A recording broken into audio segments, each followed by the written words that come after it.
Hi అండి, నమస్తే. Welcome to my channel అదిరే అనుష. ఈరోజైతే పండు మిరపకాయ పచ్చడిని ఎలా ప్రిపేర్ చేసుకోవాలో ఈ వీడియోలో అయితే క్లియర్గా చూపిస్తాను. టేస్ట్ అయితే చాలా బాగుంటుంది. దీన్ని ప్రిపేర్ చేయడం కూడా చాలా ఈజీ, పెద్దగా కష్టపడాల్సిన పని ఏం లేదు. చాలా ఈజీగా దీన్ని ప్రిపేర్ చేసుకోవచ్చు. ఈవెన్ వంట రాని వాళ్ళు కూడా ఈజీగా ప్రిపేర్ చేసుకోవచ్చు. టేస్ట్ అయితే ఇంకా నెక్స్ట్ లెవెల్ అండి, అద్దిరిపోతుంది. సో ఫస్ట్ టైం చేసే వాళ్ళు కూడా చాలా ఈజీగా ఈ పచ్చడిని ప్రిపేర్ చేసుకోవచ్చు. మరింత కష్టపడి పచ్చడి ప్రిపేర్ చేసిన తర్వాత టేస్ట్ చేయకుండా ఎలా ఉంటుంది చెప్పండి. టేస్ట్ అయితే అద్దిరిపోయింది. సో నేనైతే ఫాస్ట్గా లాగించేస్తున్నాను. సగం తిన్నాక ఐడియా వచ్చింది దీన్ని కూడా క్లిప్పింగ్ యాడ్ చేద్దాము అని చెప్పేసి. లేట్ చేయకుండా ప్రొసీజర్ చూద్దాం. వీడియోలోకి వెళ్ళే ముందు నాది ఒక చిన్న రిక్వెస్ట్, మీలో ఎవరైనా మన ఛానల్ని ముందుగా చూసినట్లయితే మన ఛానల్ని సబ్స్క్రైబ్ చేసుకోండి. అలానే వీడియో నచ్చితే ఒక లైక్ అయితే చేసేయండి. ఇప్పుడు నేను తీసుకున్న ఈ పండు మిర్చి వచ్చేసి 3/4 kg వరకు ఉంటాయండి. చూస్తున్నారు కదా, పూర్తిగా కేజీ కూడా లేవు, కేజీ కంటే తక్కువే ఉన్నాయి. సో ఫస్ట్ వీటిని ఏం చేయాలి అంటే తొడిమెలతో తీసుకోవాలి. తొడిమెలతో తీసుకున్న వాటిని అయితే మనం కడుక్కోవాలి. నీట్గా కడిగేసి ఎండబెట్టేయాలి. తడి అనేది ఏమీ లేకుండా ఒక కాటన్ క్లాత్తో నీట్గా తుడిచేసి తడి అనేది ఏమి లేకుండా ఫ్యాన్ కింద ఆరబెట్టేయాలండి, ఎండలో కాదు. లేదు, కొంతమందికి డౌట్ ఉంటుంది ఏంటి అంటే పండు మిరపకాయ నీళ్ళతో కడిగితే పచ్చడి అనేది సంవత్సరం వరకు నిల్వ ఉండదు, మనకి బూజు పడుతుంది అని. అలా అనుకునే వాళ్ళు తొడిమెలు తీసేసిన తర్వాత ఒక క్లాత్తో నీట్గా దీన్ని తుడిచేసుకుని పక్కన పెట్టుకోండి. ఒక తడి క్లాత్ తీసుకోండి, దాన్ని గట్టిగా పిండేసి దాంతో తుడిచి ఫ్యాన్ గాలికి ఆరబెట్టుకున్నారు అంటే నీట్గా ఆరిపోతాయి. మీరు తుడిచేటప్పుడు కాయలకి ఎటువంటి డ్యామేజ్ లేకుండా చూడండి. డ్యామేజ్ ఉంటే కనుక అందులోకి వాటర్ ఏమన్నా వెళ్తే అది బూజు పడుతుంది. నీట్గా తుడిచి ఆరబెట్టుకున్న కాయల్ని ఈ విధంగా చక్కగా కట్ చేసుకోవాలి. సిజర్ తీసుకుని నీట్గా కట్ చేసుకోండి, లేదంటే నైఫ్తో కూడా చక్కగా కట్ చేసుకోండి. ఇక్కడ చూపిస్తున్న విధంగా చూసారు కదా, నేను మొత్తాన్ని ఈ విధంగా అయితే కట్ చేసి పెట్టాను. ఇప్పుడు ఇందులోకి మెయిన్గా మనకి కావాల్సిన ఇంగ్రీడియంట్స్ అయితే చూద్దాము. ఒకటి ఉప్పు, అలాగే చింతపండు అండి. ఉప్పు ఇది వచ్చేసి 250 grams గ్లాస్ అండి. ఇందులోకి సగం తీసుకోండి సరిపోతుంది. అంటే 125 grams తీసుకుంటే ఉప్పు అనేది మనకి సరిపోతుంది. ఇప్పుడు ఒక మిక్సీ జార్ తీసుకోండి. ఆ మిక్సీ జార్లో మనం కట్ చేసి పెట్టుకున్న ముక్కలను అయితే వేసుకోవాలి. లోడ్ చూసుకొని ఎంతైతే పడతాయో అంతైతే వేసుకోండి. అలాగే మనం ఉప్పు తీసుకున్నాం కదా, ఉప్పు కూడా ఇందులో యాడ్ చేసుకుంటూ మిక్సీ అనేది పట్టాలి. ఉప్పు అనేది 125 grams చెప్పాను కదా నేను, అయితే మీరు 120 grams వేసుకోండి ఫస్ట్ ఇందులో మిక్సీ పట్టడానికి. ఇది 2 వాయిల్గా వేసుకున్నారనుకోండి, దీంట్లో సగం నెక్స్ట్ వాయిల్లో సగం వేసుకోండి. ఉప్పు ఇప్పుడు కొంచెం తగ్గించినా పర్వాలేదు, మనం గ్రైండ్ చేసుకునేటప్పుడు ఇంకొకసారి దీన్ని గ్రైండ్ చేస్తామండి, ఆ టైంలో అడ్జస్ట్ చేసుకుని వేసుకోవచ్చు. పర్ఫెక్ట్గా 125 grams లేదా 120 grams కన్ఫామ్గా సరిపోతుంది. అది మన టేస్ట్ చూస్తే అర్థమవుతుంది. ఈ విధంగా కచ్చా పచ్చాగా పట్టుకోవాలి మిక్సీ అనేది, మరీ మెత్తగా పట్టద్దు. ఇప్పుడు ఏదైనా నీట్గా కడిగినది ఒక ప్లాస్టిక్ డబ్బా కానీ లేదంటే గాజు సీసా కానీ ఏదైనా ఉంటే తీసుకోండి. ఇప్పుడు మీరు మిక్సీ పట్టిన దాన్ని మొత్తాన్ని ఇందులోకి యాడ్ చేసుకోండి. ఎన్ని వాయిల్ అయితే అన్ని వాయిల్ మొత్తంగా ఇదే విధంగా పట్టుకోవాలి. మనం వాటర్ అయితే ఏమి యాడ్ చేసి పట్టమండి, నార్మల్గానే మిక్సీ పట్టేస్తాము. ఈ పండు మిర్చిలో ఉన్న వాటర్ అనేది సరిపోతుంది అనమాట మనకి. ఇందులో కొంచెం ఉప్పు అయితే వేస్తున్నాను, చూసారు కదా. సో దీన్ని కూడా ఇందాక మనం ఎట్లా అయితే మిక్సీ పట్టామో అదేవిధంగా మిక్సీ పట్టేసి ఆ బౌల్లోకి అయితే వేసేసుకుందాము. చూడండి, ఈ విధంగా మిక్సీ పట్టుకున్న తర్వాత దీన్ని కూడా ఇందాక మనం తీసిన వాయిల్లోకి అయితే యాడ్ చేసేసుకోవాలి. సో చూసారు కదా, ఈ విధంగా అయితే మొత్తంగా యాడ్ చేసుకున్నాను. ఇప్పుడు ఇందులోకి చింతపండును అయితే యాడ్ చేయాలి. చింతపండు ఎలా యాడ్ చేయాలి అంటే కేజీ పండు మిర్చికి 1/4 kg చింతపండును అయితే యాడ్ చేయాలి. సో నాకు పూర్తిగా కేజీ లేదు కాబట్టి నేను 135 grams 135 grams చింతపండును అయితే ఇందులో యాడ్ చేస్తున్నాను. ఇందులో ఇత్తనాలు వీనలు ఏమీ లేకుండా నీట్గా ముందే క్లీన్ చేసి పెట్టుకోవాలి. పచ్చళ్ళలోకి వేసే చింతపండు అని చెప్తే షాప్లో ఇస్తారండి.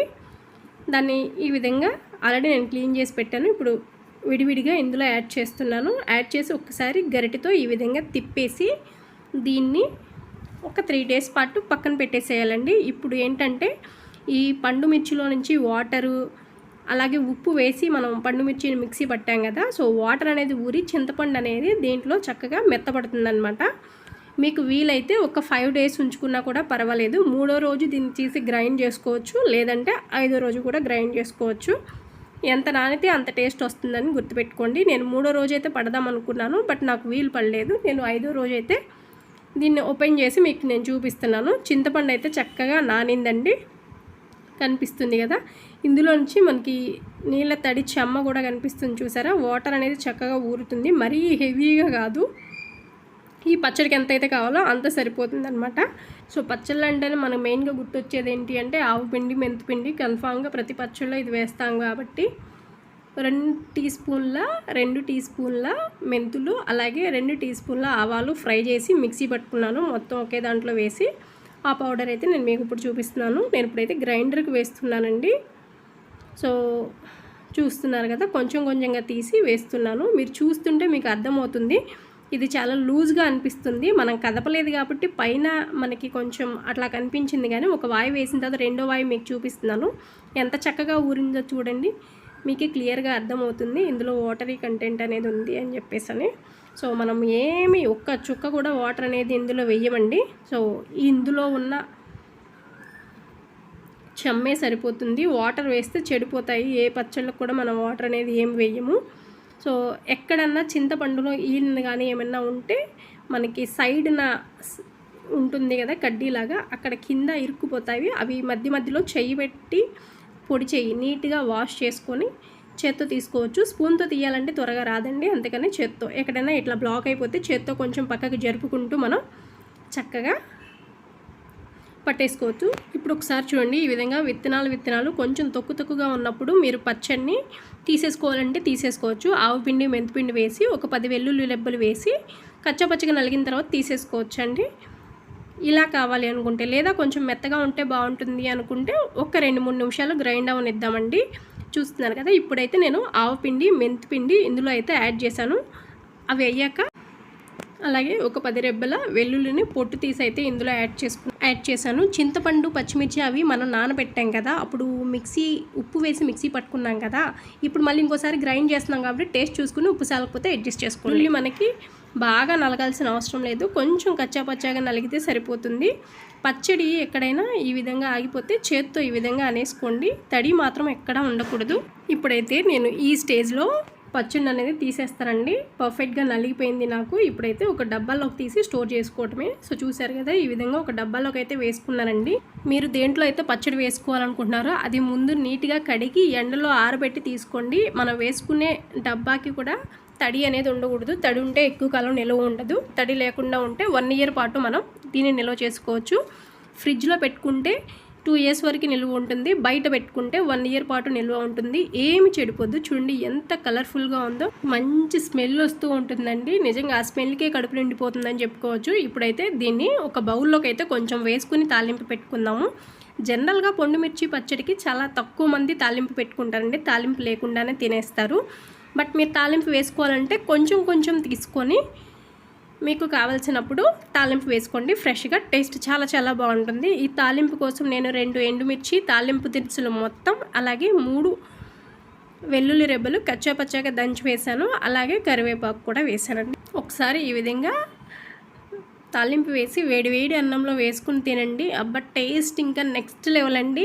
అప్పటికప్పుడే ప్రిపేర్ చేసిన పచ్చడి ఇంకా తినాలనిపిస్తుంది. ఎంత తింటున్నామో తెలీదు. నిజంగా ప్లేట్లో ఒక్క ముద్ద కూడా మిగిల్చరు, అంత నచ్చుతుంది. మొత్తం అంతా మీరే లాగించేస్తారు పచ్చడిని అయితే ఈ విధంగా ప్రిపేర్ చేస్తే. సో ఫ్రెండ్స్, ఈ వీడియో అయితే మీ అందరికీ నచ్చుతుందని అనుకుంటున్నాను. ఎంత కలర్ఫుల్గా ఉందో చూడటానికి కూడా. ఈ వీడియో మీకు నచ్చితే లైక్ చేయండి. మీకు యూస్ఫుల్ అనిపిస్తే మీ ఫ్రెండ్స్ అండ్ ఫ్యామిలీ మెంబర్స్కి కూడా షేర్ చేయండి. మరి ఇంత పచ్చడి చేసిన తర్వాత ఒక్క ముద్ద కూడా నోట్లో పెట్టుకోకపోతే ఏం బాగుంటుందో టేస్ట్ అయితే మీకు చెప్పేస్తాను. అదిరిపోయింది, నెక్స్ట్ లెవెల్. ఇంకా తప్పకుండా ట్రై చేయాల్సిన పచ్చడి అండి ఇది. ఇంకా మనం డబ్బాలో వేసిన పచ్చడి మూత పెట్టుకొని ఓ పక్కన పెట్టేసుకుంటే సంవత్సరం పాటు ఈజీగా మనకి నిల్వ ఉంటుంది. వీడియో నచ్చితే లైక్ చేయండి. Thanks for watching.